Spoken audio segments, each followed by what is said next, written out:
Okay. I know you're all wondering, what in the world is a soft lock? And those who aren't, well, too bad. A soft lock is basically a hardcore Nuzlocke without two of the rules. Pokemon that faint do not automatically die and do not necessarily need to be released, and there is no catching limit per area. There is a level cap, no items during battle, and if I fail a fight with a noble Pokemon, I must restart the fight. But yeah, other than those, Arceus doesn't really have a switch or a set mode. It's automatic in set mode, so that's not an issue.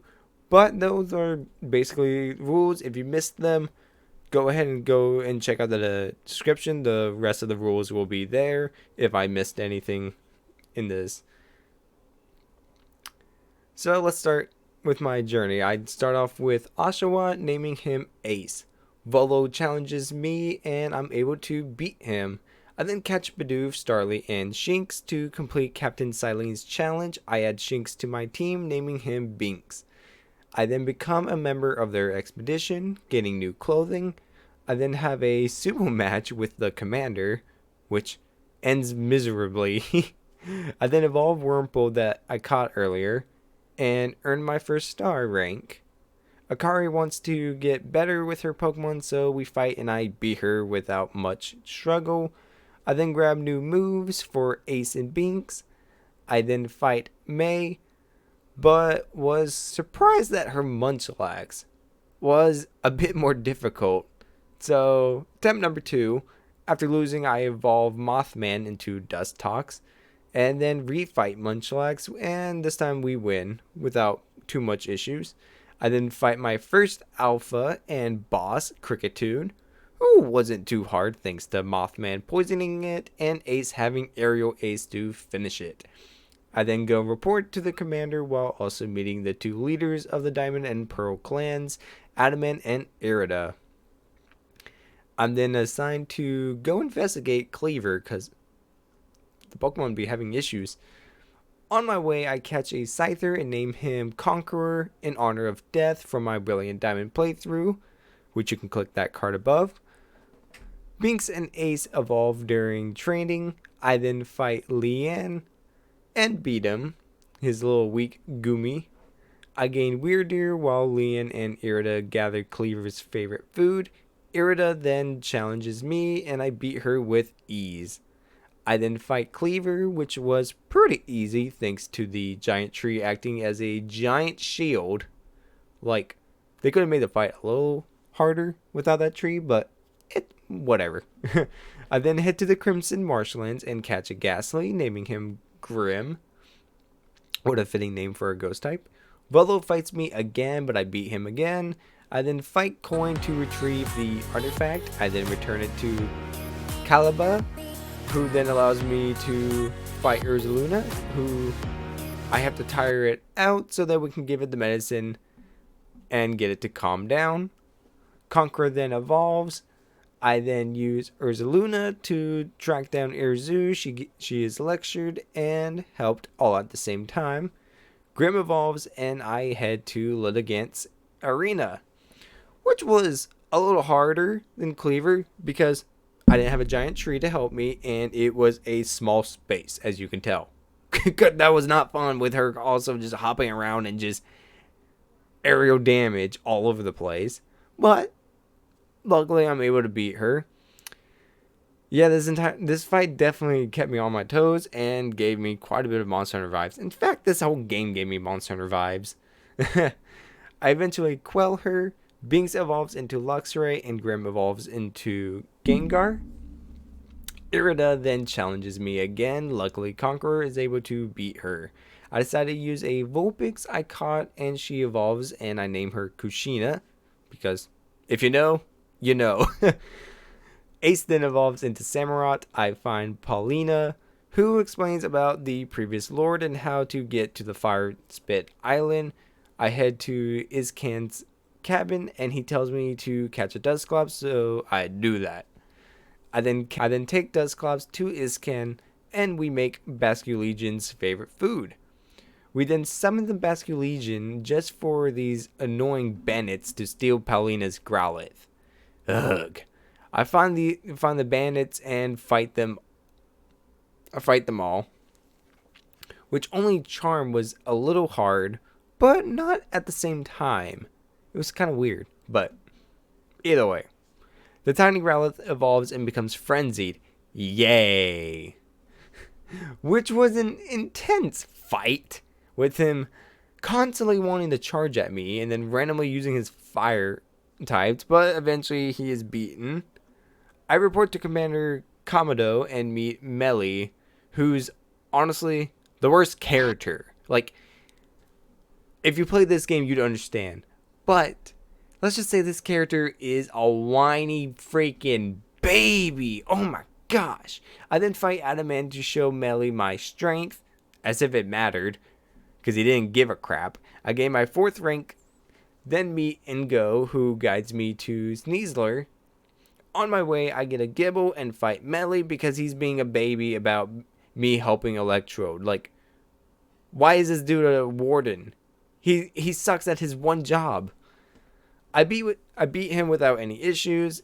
Ingo then challenges me to see if he can regain some of his memory back, because he started to regain it a little earlier. I start off with Gibble to switch train him. Grim is able to beat the Machoke, then Binks kills Gliscor with 2 Ice Fangs, and Kushina is able to kill his Tangela. I then gain Sneasler to help me to get to Electrode. Rex the Gibble, because I named him Rex, evolves into Gabite. I then catch a Sneasel and name him Shredder. I evolve him into Sneasler. I then beat up Melly once again because he's being annoying. Electrode is next and was very chaotic. Oh my gosh. However, I'm able to beat him without failing, most likely because of my Monster Hunter skills kicking in. Whew. Despite all of the explosions and crazy lightning balls chasing me, I'm able to quell Electrode. Rex then evolves after I trained like mad. Also getting that new rank. Akari then wants to show me her strength, who I also beat. And she didn't even have a Staraptor. Like, come on. I then catch a Zora and named him Tokuyami because I felt like it fitted.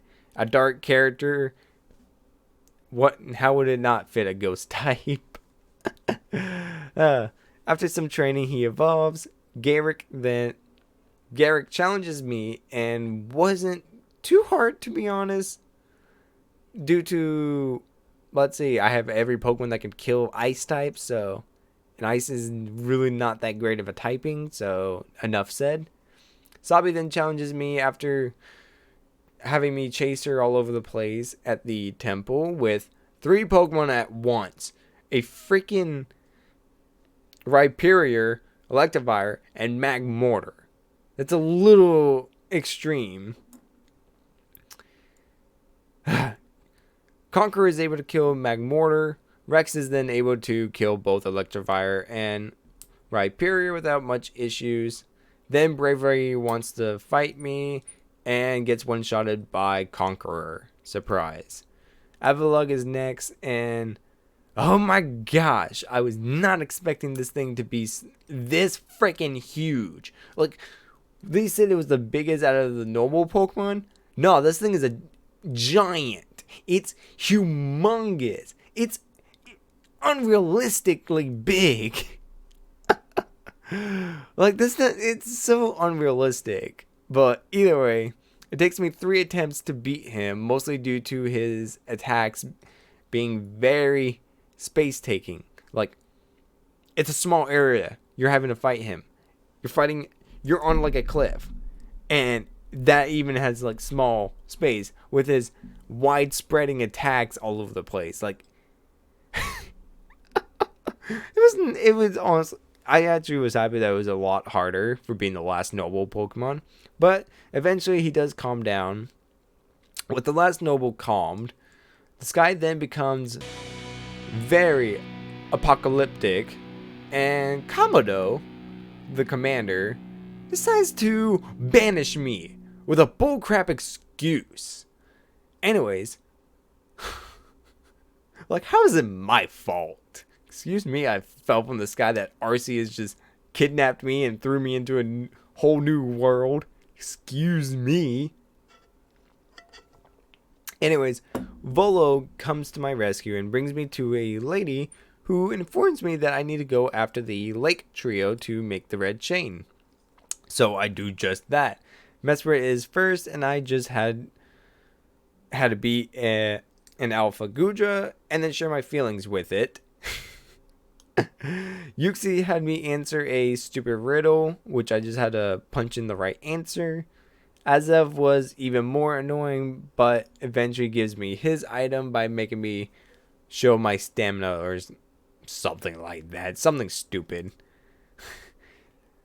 They then forge the red chain, and I make my way to the commander. His second man intercepts me, though, but was no match for me. Kamado then decides to let fate take control and battles me. I'm able to overpower his team and bring humility to him. Palkia then challenges me. I'm able to catch him, but Dialga comes out and forces us to retreat. I then hit back and fight Origin Dialga. This fight wasn't too bad. Took me 2 attempts, but on the second try it was very easy. Especially when you can dodge everything. Like, literally you can dodge right into the attack. And it's like, that's how you dodge them. It's like, bruh. Also, Palkia was pretty much useless other than shielding us from the transformation. I then catch Dialga with the Origin Ball and am successful, which I'm pretty sure it happened automatically, but either way, the commander then decides that all the clans should celebrate this victory. Yay, we saved the day once again. This was overall a fun game to play and to do this project with. I hope y'all enjoyed it as well. I highly recommend you to check out this game, and if you like hardcore videos, go check out my Mono Grass challenge. And if you like open world games or big monster fights, check out my Monster Hunter video over here. Anyways, I'll see y'all next time. Peace!